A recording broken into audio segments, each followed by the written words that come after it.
It's 1 p.m. in Menji in the Libya-Lem division of the Southwest region. You're watching the bilingual newscast on Canal 2 International. Bon après-midi, Monique Naosi. Bon après-midi, Regina Tende-Tandar. Bon après-midi, mesdames, messieurs. Bienvenue au journal bilingue sur Canal 2 International. Vous nous regardez à Mbadjoun et à Bamungum. Voici les titres à la une de votre journal.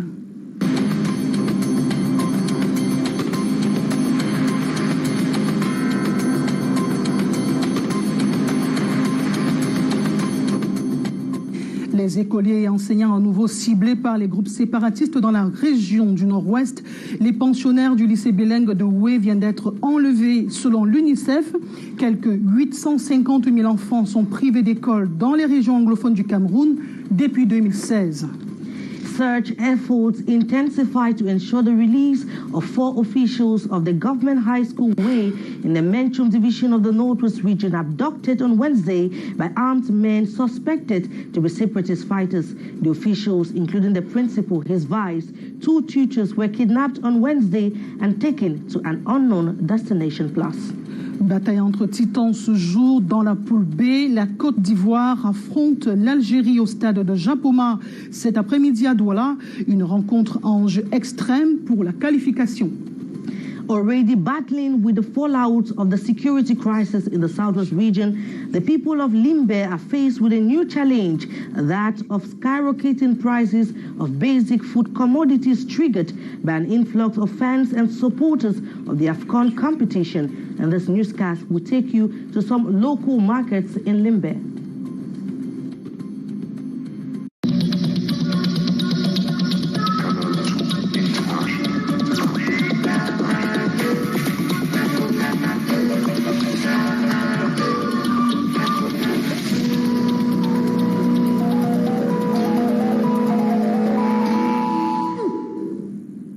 Merci de nous recevoir chez vous. Nous ouvrons ce journal par de nouveaux cas de kidnapping et d'élèves enregistrés dans la région du Nord-Ouest. Hier, des groupes armés séparatistes ont fait irruption au lycée bilingue de Oué. Ils ont amené avec eux plusieurs enseignants et élèves vers une destination inconnue. Et en croire le maire de la localité, les forces de défense ont été dépêchées sur les lieux et ont lancé des recherches pour retrouver des otages. Nous y reviendrons. Face au projet de loi de finances 2022 relatif au régime fiscal des organismes à but non lucratif, eh bien, la plateforme d'action civile 237 a produit une déclaration, laquelle vient d'être rejetée par l'association Tomorrow Children, qui est citée par cette plateforme de l'association des défenseurs de la société civile comme signataire. Eh bien, l'association Children Tomorrow qualifie cet acte de frauduleux. Junior Oussan, Thierry Nana. C'est une déclaration de la société civile camerounaise qui fait jaser, celle intitulée « Non au braquage de la société civile, péril sur la liberté d'association au Cameroun », rendue publique le 6 janvier 2022, et dont l'association Tomorrow Children est signataire seulement. Le leader de la dite association ne s'y reconnaît pas. Ça fait 13 jours que la déclaration a été produite. J'ai attendu recevoir ne serait-ce qu'un SMS qui me dise « Mariam, voilà, nous avons fait un travail et nous avons jugé opportun d'y inscrire ton nom comme signataire. » Ce mercredi à Douala, Mariam Mandjayou, fondatrice et coordonnatrice de Tomorrow Children, au cours d'un point de presse, a condamné ce qu'elle considère comme une utilisation frauduleuse du nom de son organisation ainsi que son nom propre sur le document en circulation. En tant que défenseur des droits de l'homme, il y a des valeurs que nous sommes appelés à observer. Nous ne pouvons pas prôner des valeurs que nous-mêmes nous n'observons pas. Se détachant de la plateforme dénommée Action Civile 237, pilotée par Maximilien Gombe, Hilaire Kamga, Philippe Nanga et Adbo Bala, Tomorrow Children se veut pour le renforcement de la responsabilité sociale vis-à-vis de l'enfance et de la jeune fille. Je voudrais d'emblée dénoncer la démarche de mes aînés, confrères et consoeurs de la société civile qui rompt avec les principes d'intégrité. Tomorrow Children est une organisation de la société civile officiellement légalisée par le préfet du département du Noun en octobre 2018 et dont l'objectif principal est la contribution au bien-être des populations en général et plus précisément au bien-être des enfants et de la jeune fille socialement vulnérables. Lancement officiel de l'opération de révision des listes électorales dans le département du Mungo pour le compte du premier trimestre de l'année en cours. Dorothy Njoma, qui est justement membre du conseil régional d'élections Cameroun, vient de procéder à l'ouverture de ces révisions. Titi Freeman, Emmanuel Ngomba. Pendant 3 jours, les 13 antennes d'Elecam que compte le département du Mungo ont reçu la visite du membre du Conseil régional d'élections Cameroun dans le cadre de la révision des listes électorales. Le Mungo, dans son entièreté, enregistre 182 044 inscrits au soir du 31 décembre 2021 et 683 de plus en ce mois de janvier 2022. Des statistiques qui vont grandissantes de jour en jour, puisque plusieurs Camerounais de cette partie du pays continuent de s'inscrire sur les listes afin de pouvoir faire entendre leur voix le moment venu. La salle de délibération des actes de la communauté urbaine de Nkonsamba a abrité les échanges de ces travaux pendant lesquels les différents membres présents ont exprimé leurs attentes. Même si pour la plupart, les suggestions faites dans le cadre de ces concertations ne sont jamais prises en compte. Vous voyez, nous avons émis beaucoup de propositions. Par exemple, un peu plus de temps pour rafraîchir le dossier, un peu plus de temps pour permettre aux gens qui ne sont pas du point d'aller faire leurs actes de naissance afin que le dossier soit clair. Maintenant aussi, pour que, ne fût-ce que le début comme ça, que le jour des élections, on peut mettre les gens en confiance, pour ne pas éviter aussi les fraudes, atténuer les fraudes, ne pas venir au bureau de vote avec les cartes, le jour de vote. Parce qu'on ne voit pas comment quelqu'un qui s'est inscrit, qui n'est jamais venu retirer sa carte, on ne sait même pas si dans la ville, on ramène tous ces cartes au bureau de vote. Ce n'est pas la première fois que nous entendons que nous va s'aider, nous va faire ceci. Rien n'a été fait. Donc quand j'entends encore ça aujourd'hui, ça me rappelle les anciennes choses. Donc c'est le même discours. Néanmoins, des éléments de réponse leur ont été apportés par le comité présent sur place. Après le Mungo, ce comité déposera ses valises dans un autre département de la région du littoral pour la même opération. 850 000 enfants privés d'école dans les régions du Nord-Ouest depuis 2016 selon l'UNICEF. Eh bien, les kidnappings d'hier, Regina Lekaitandak, viennent justement prolonger la longue liste. Effectively, Monique Nausi will now take you to the Menchum division of the Northwest region, where armed men suspected to be separatist fighters on Wednesday, January 19, 2021, abducted the principal and 4 other officials of the government high school way in the Menchum division of the Northwest region. The officials have been identified as Joseph Munkong, Felix Ako, David Che, and Vera Mancho. The abduction in Way comes just 1 week after the SDO for Menchum, Abdullahi Aliu, threatened to sanction absentee teachers. Such efforts by security forces are said to have been intensified to ensure their release. We shall definitely be bringing you updates on that story. And the youth of Nanga Iboko in the Upper Sanaga division of the Central region have been advised to get themselves massively registered into the electoral list. Now, the call was made by members of the electoral board during a sensitization campaign, as they also evaluated the kickstart of the electoral process. More in the following report with you, Umol Kumsumi. Mission to stimulate the inhabitants of Nanga Iboko, Upper Sanaga division of the Central region, to massively get registered into the electoral list for 2022. The delegation, led by the Vice President of Electoral Board of Elections Cameroon, is here to establish the take-off of the process. C'est une descente statutaire. It is a statutory outing that is always carried out at the beginning of the year with the objective of following and evaluating the process of revising the electoral lists. Les listes électorales. With more than 100 already registered in the electoral list in the chief town of Upper Sanaga, Elekam authorities used the outing to challenge youth to massively register and become more active in electoral matters. Il faudrait que les jeunes comprennent en ce début d'année. The youth must understand that the choice shall be done with them. The youth should approach the Elekam centers to get information on what is done at Elections Cameroon so that they act as porters of the message. They have to be actors of the electoral process. Acteurs de premier choix du processus électoral. The traditional rulers urged to frankly collaborate with the registration team to ensure that the process unfolds in a free, fair, and serene manner. There is a current tug of war between some civil society organizations in the country. It will be recalled on January 6, 2022, some group of civil society organizations wrote to government criticizing numerous new taxes on Cameroonians. However, in a press conference on Wednesday in Douala, another group of civil society organizations have rubbished the stance of the former group of civil society organizations. Our reporter Morindi was at that press conference and brought back this report.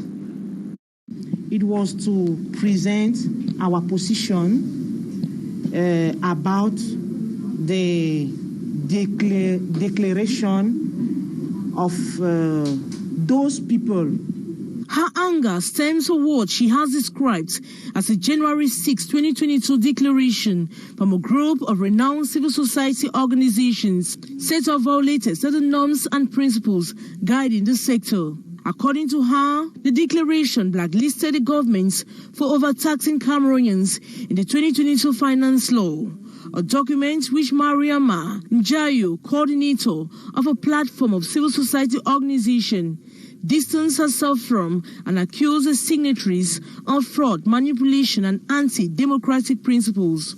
We cannot use the name of any organization without the authorization of the leader of that organization. The issue here is the fact that you remember the 6th of January declaration by a group of civil society organizations concerning in regards to the 2022 finance law, especially pertaining to the taxation of civil society organizations and Jangi houses. So that's the main issue. And the fact that some of the organizations whose name figures in the publication were not part of the meeting. Feliko Atabong is heading the Seri Drop civil society organization with headquarters in the southwest region of Cameroon. He talks on some of the challenges of the civil society organization. Shrinking the civil space in Cameroon, the right to free protest, those are they are not there anymore. So far, the Cameroonian civil society has been confronted with problems of political apathy, lack of organization, and a sense of direction and leadership.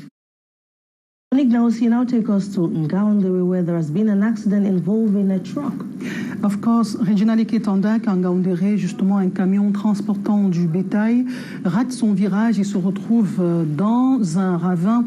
Vitesse et dépression sont signalées comme cause de cet accident. Et les formations syndicales du secteur appellent les usagers à plus de responsabilité. Titi Freeman, Abdoulaziz Ndewa. C'est au rond-point de la sortie de la ville de Ngaoundéré que ce camion transportant du bétail a terminé sa course. À destination de Douala, le chauffeur de l'engin a mal négocié son virage avant de se retrouver dans un ravin plus bas. Pas de perte en vies humaines, mais d'importants dégâts matériels enregistrés. Pour les responsables du secteur des transports, la fatigue et l'excès de vitesse du conducteur seraient les principales causes de cet accident. Nous vivons ces derniers temps des accidents de la route, notamment pour les camions transportant les bœufs. Et nous sommes en train de réfléchir comment est-ce qu'il faut mettre un terme à cela en mettant des heures de conduite de nuit en collaboration avec les autorités administratives. Des actes d'incivisme contre lesquels les organisations socio-professionnelles de ce secteur luttent et sensibilisent les camionneurs au quotidien pour réduire au maximum les cas d'accidents sur nos axes routiers. Nous œuvrons toujours dans le cadre de la sensibilisation, dans nos forats, dans nos réunions, et même des recyclages sont organisés pour sensibiliser les conducteurs afin de réduire considérablement les accidents sur nos routes. Et parfois même, nous passons même à la vitesse supérieure en sanctionnant les conducteurs. Rappelons qu'au mois d'avril dernier, ces organisations avaient d'un commun accord, à l'issue de plusieurs assises, voté pour un certain nombre de recommandations à l'endroit des conducteurs et usagers. Celles-ci impliquaient notamment l'interdiction de circuler entre 22h et 6h pour les poids lourds et même un arrêt obligatoire de 24 heures à Ngaoundéré pour ceux venant du nord et de l'extrême nord pour permettre au bétail et aux conducteurs de se ressourcer. Seulement, ces mesures sont jusqu'ici difficilement appliquées par les concernés qui voient en elles une perte de temps et d'argent. Kribi défiguré par les nids de poules, pas moins de 13 nids de poules comptabilisés sur les artères principales de cette ville portuaire, et à une certaine heure de la nuit, la circulation devient dangereuse. En dépit des travaux entrepris par les pouvoirs publics, ces ouvertures sur les axes routiers apparaissent comme des plaies béantes. Ils ont été visités par nos correspondants Ambroise Fouguet et Moussa Takou. Kribi, la ville balnéaire. Des nids de poules en n'ont plus fini. Ça roule, mais pas du tout bien. Tout qui est derrière moi a tellement déstabilisé la circulation au niveau de ce carrefour. En certains carrefours essentiels des grandes artères, on a presque la chair de poule. Dans le premier arrondissement de Kribi, les carrefours Kotko, Pont-Kienke, arrière de la présidence, présentent déjà des trous où le danger permanent effraie les Kribiens.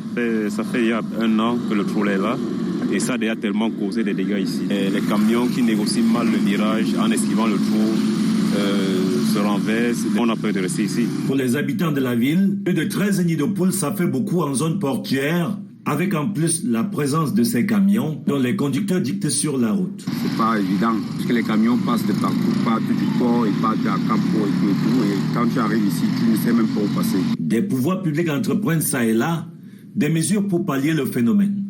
Mais jusque-là insuffisantes, si elles ne sont pas simplement inefficaces, comme ici au niveau du pont sur la Kienke.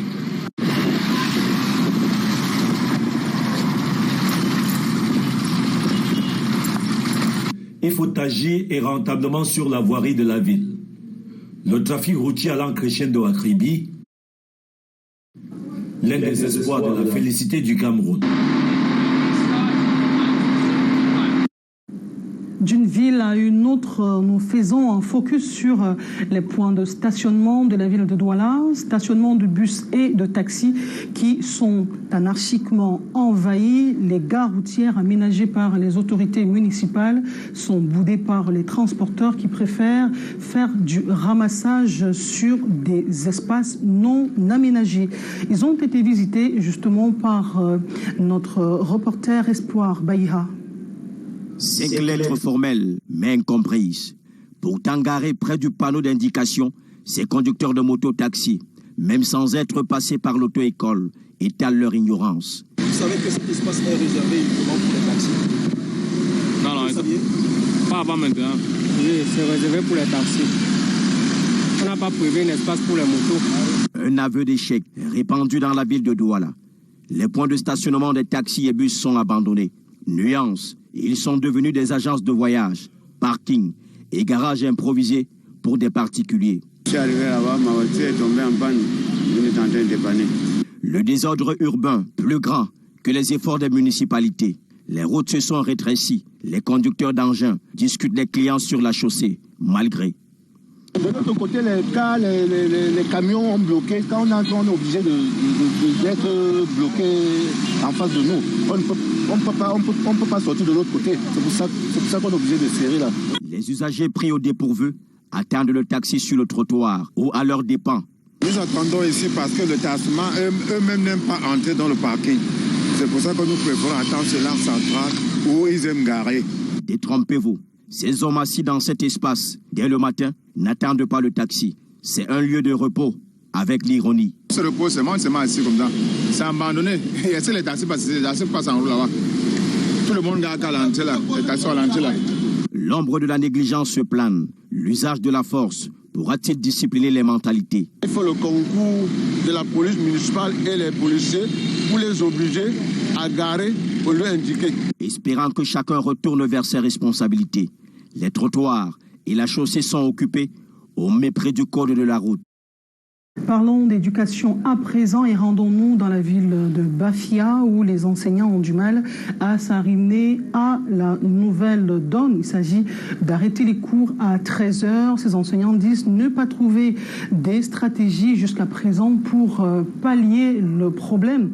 Nous rappelons qu'en début de semaine, un communiqué signé du secrétaire de la primature a été publié rappelant à toute la communauté éducative relevant du secteur public à cesser les cours au plus tard à 13h pour prendre part à la fête du football continental qu'abrite le Cameroun. Reportage d'Emossi François et de Serge Esporbaïha. Du pain sur la planche pour les enseignants en cette période de Cannes. Les seigneurs de la craie n'ont plus que 40 minutes au plus à passer dans les salles de classe pour dispenser un cours. C'est d'abord compliqué au départ et maintenant, à cause de la canne, comme vous venez de le souligner, on est obligé de réduire les heures. Le cours s'arrête à 13h et dans ce lycée, comme vous pouvez le constater, tout a été fait pour que chaque enseignant puisse au moins avoir 30 minutes de cours au lieu de 55 minutes. Physique qui durait 2 heures par semaine, nous les faisons maintenant 1h20 pendant 1h20 minutes. Donc, les plages horaires sont réparties maintenant en 40 minutes. Donc, présentement, je suis en train de faire ma correction qui va durer 40 minutes. La note du Premier ministre chef du gouvernement portant arrêt des activités scolaires et académiques à 13h impose une réorganisation du service dans les établissements scolaires. Nous appliquons strictement cette mesure depuis lundi dernier. Nous avons réagi immédiatement en réorganisant très rapidement les emplois de temps, ramener les découpages horaires à 40 minutes pour ce qui est des classes de plein temps et à 30 minutes pour ce qui est des classes de mi-temps. Depuis le 17 janvier, chaque chef d'établissement s'attelle de mettre en application cette consigne. Certains privilégient avec méthode le distance learning pour mettre tous les élèves à la page. Juste après la note du ministre, ce que nous avons fait, c'est que nous nous sommes tout de suite retrouvés, le chef d'établissement et les proches collaborateurs de l'administration, et nous avons donc réorganisé les emplois de temps.